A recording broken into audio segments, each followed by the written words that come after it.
welcome to the List Makers. I'm Dave. And I'm Rob. And on this Doctor Who show spin-off, we're going to put together some lists. This is List Maker episode 43, Top 5 Stories Where the Doctor Overthrows the Government. Rob, you ready to go? I am ready to go, Dave. I think we'll have a good discussion about this one when we're done. I think so. Are you feeling this will be a snappy episode or a bit distinct? Last time we had no snaps. My gut feeling is snaps, actually. Yeah, I think that could be the case. But hopefully I've got a couple of different ones to you, but we'll find out soon. Rob, it's your turn to make a list. As usual, I won't interrupt you. What have you got for us? All right, Dave. In at number 5, I've got the Christmas Invasion. And I often start with a cheat or something weird in my number 5 slot. And in this story, of course, fan favourite Harriet Jones returns. She blew up the Sycorax spaceship, and the Doctor's absolute disgust at that led to the "Don't you think she looks tired" line, which then plants the seed of doubt in her prime ministership, and next minute she's facing the rumours of ill health and a vote of no confidence. But you might legitimately cry, that wasn't an overthrow of the government. You know, they were just changing prime minister. And you're right. But I think the way that Harold Saxon then rolls in the timeline and takes government at the next election, I think that rapid destabilisation of Jones and no doubt the instability of her government caused that government to be punted, meaning in effect the Doctor did overthrow that government, maybe just the long way round. Interesting. Okay. In at number 4, I've got The Savages. Maybe not top of mind for people because it's a bit of a lost story, but the basic premise is that once the Doctor and his pals decide to help the Savages and do something about the Elders, the Doctor realises the Elders are really going to need to be forced out, not just persuaded, to change their ways and basically the whole civilization, let alone what just passes for government there. It all needs to change. And so begins, the destruction of the technology underpinning the society, and it ends the oppression of the Savages and so on. So this is basically the Doctor and his pals as revolutionaries. It's a strange and yet I think quite neat ending for Stephen too. One of my favourite companions, staying behind as a mediator between the parties. So yeah, again, maybe not a story people would think of for this list with the whole it's missing angle and maybe they've never read The Target or whatever, I don't know. But I think it's solid. Nice. In at number 3, I've got Vengeance on Varos.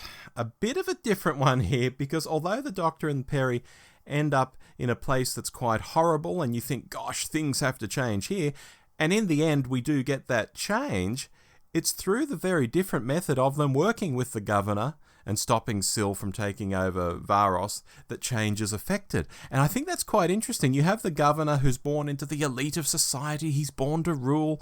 And the resolution to this isn't his head on a stake or being tarred and feathered and run out of town, but he uses his power to change the society. So while the government doesn't change per se, or the leadership doesn't change per se, the way it operates and the society it's governing does change. So the status quo is overthrown, but without changing the head honcho. And I think that's quite interesting. Nice. In at number 2, I've got The Happiness Patrol.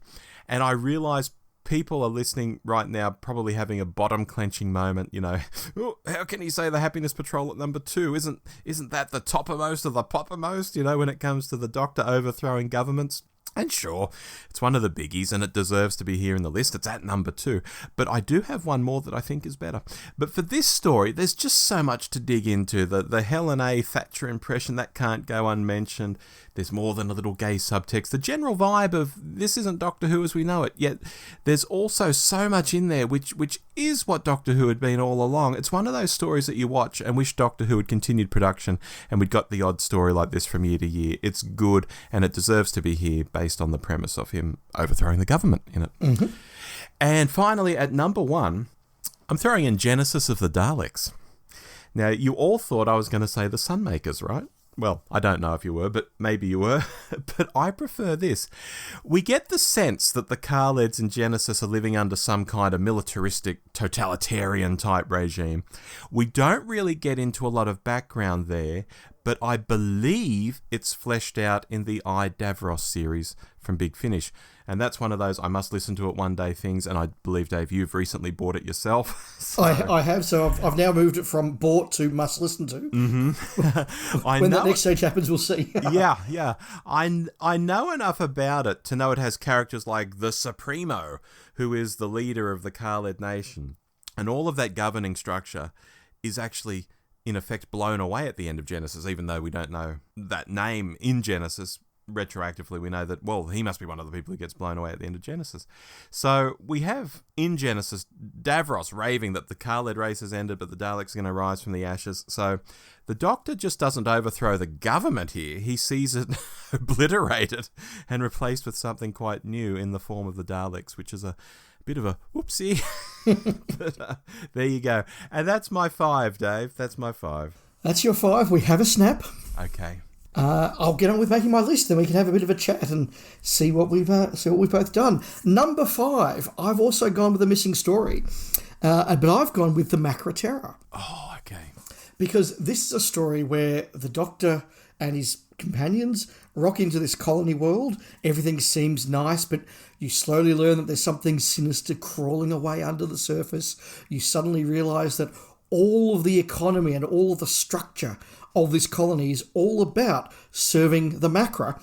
And it's the Doctor who brings it all down. He frees the colonists, he gets rid of the Macra, and he turns the whole thing on its head. And again, it's a missing story, although now animated, and it's one that I don't think comes to mind that often, but I thought it was very worth putting in on this list. Nice.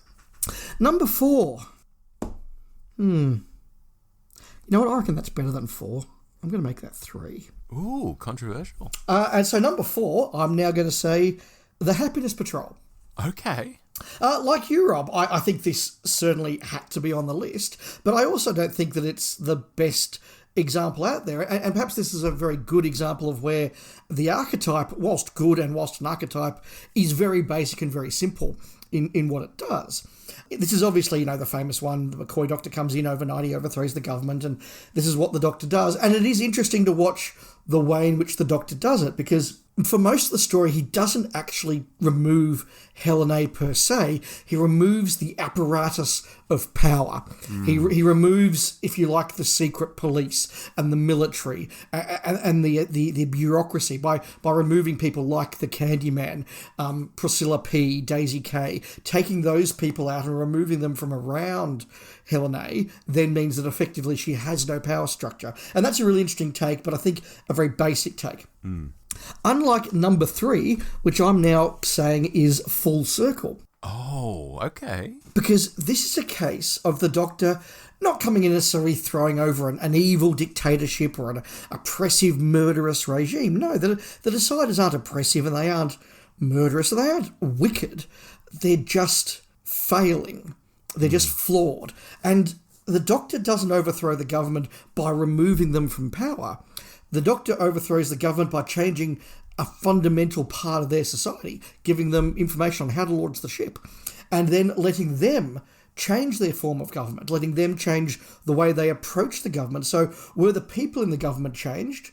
No. But was the nature of the government changed? And was the nature of society fundamentally changed because of that? Yes. They're no longer stuck on Alzerius. They're now on board the Styliner heading to wherever they're going to head to. A double header, appropriately, for number 2 on my list. Okay. And that is the Keys of Marinus. Because the Doctor doesn't overthrow one government, he overthrows 2. First of all, he comes in, and over the course of an episode, or I should probably say Barbara, really, the TARDIS crew, overthrow the Morpho Brains and free the city of Morphoton. So, look, you talk about McCoy's Doctor doing it all in the space of 3 episodes overnight. Barbara does it in the space of a morning, just over 1 episode. So, look, I think that's a really good example, and that is a very oppressive, driven regime that is made slaves of the population, and they're taken out, and that's a really good thing. But then you get to the end of the story, and the Doctor and Ian make a decision to destroy the conscience machine, and that is meant to govern and supervise the whole of the populations of Marinus. And the Doctor says man was not meant to be ruled by machines, and fundamentally changes the way they've applied government to Marinus. So it's a double header there. I think there are 2 forms of government overthrown in the Keys of Marinus. Very nice. Number 1, look, this is the one you said had to be up there, and it is my number 1. It is the Sunmakers. Yeah. I think this is a glorious story. It's funny, it's witty, it's an adventure that pokes little daggers at the regime, at the government, at the company. It is Robert Holmes angry that he got too big a tax bill and having a go at the government. And I've often said, what do Robert Holmes and George Harrison have in common? They both got a massive tax bill and wrote some artwork about it. Yeah. So I think it's up there. But again, the method in which the Doctor does it, I think, is really important, because this is an example of the Doctor not so much taking out the regime himself and by force or anything like that, but giving the population the ability to do it themselves, giving them the chance to breathe clean air, putting in a couple of messages on the machine to just nudge them along. But in the end, it's the population that choose to change direction. It's the population that take out the collector and the gatherer. You get wonderful moments like when Marn is confronted by the mob and sort of does hey, I elect to join the revolution, which is, very classic of that sort of middle order that just sort of, well, okay, we'll just move with the swaying forces now. So there's a lot of really good stuff going on, but it's just an entertaining story that is fundamentally all about the Doctor changing the government. Absolutely. And if we can get into the discussion now, I'll start by saying, of course, the Sunmakers could have been on my list, but I was trying to throw in some quirky stuff here and there. And I'll start by mentioning Vengeance on Varos, which I think has similarities to Full Circle, insofar as it's not so much an overthrow of the government, but just a change of how things are going to be done going forward. Yeah, no, absolutely. And I'll say at this point, two of yours, although not snaps, were on my shortlist, and that is Vengeance on Varos and it is The Savages. So we were both thinking about those ones. I couldn't quite get them in my 5, you did, but definitely similar ideas there. And I think you're right about Varos. Although the governor himself is still in charge, the system of government has changed. Yeah. My problem is that it's not the Doctor that does it. The Doctor just runs around the punishment dome for 90 odd minutes, and then Syl gets an emergency telex from his boss that says the economic factors have changed, and that changes the whole dynamic. So I think the government does change, but did the Doctor do it?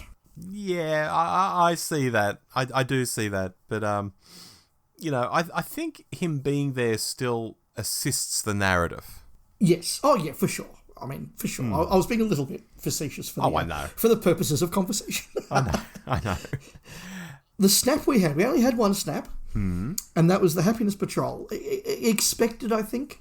Yes, that was the one I thought, we'll definitely snap on that, because how can you not have it? And I thought, being a Hartnell fan, you would probably go the Savages route. Yeah, I came very close, but I already had Keys and Marinus in there, and Macroterra as well. And I do like the Macroterra because of the fundamental way in which the government changes the lives of the people on that colony. I think that it's a story that's very forgotten. Even with the animation being out, I don't think it's a particularly well-known story. And if you say to sort of a fan who hasn't seen it or hasn't seen a lot of it, what do you know about the Macroterra? It's the one with the giant crabs, isn't it? Yeah. It's not the one where the Doctor frees a colony. And so I thought it was worth highlighting, but I absolutely get why the Savages was worth highlighting, and it was on my list as well. But yeah, the Happiness Patrol is about the Doctor changing a government. It's a very abstract story as well. I mean, let's be honest.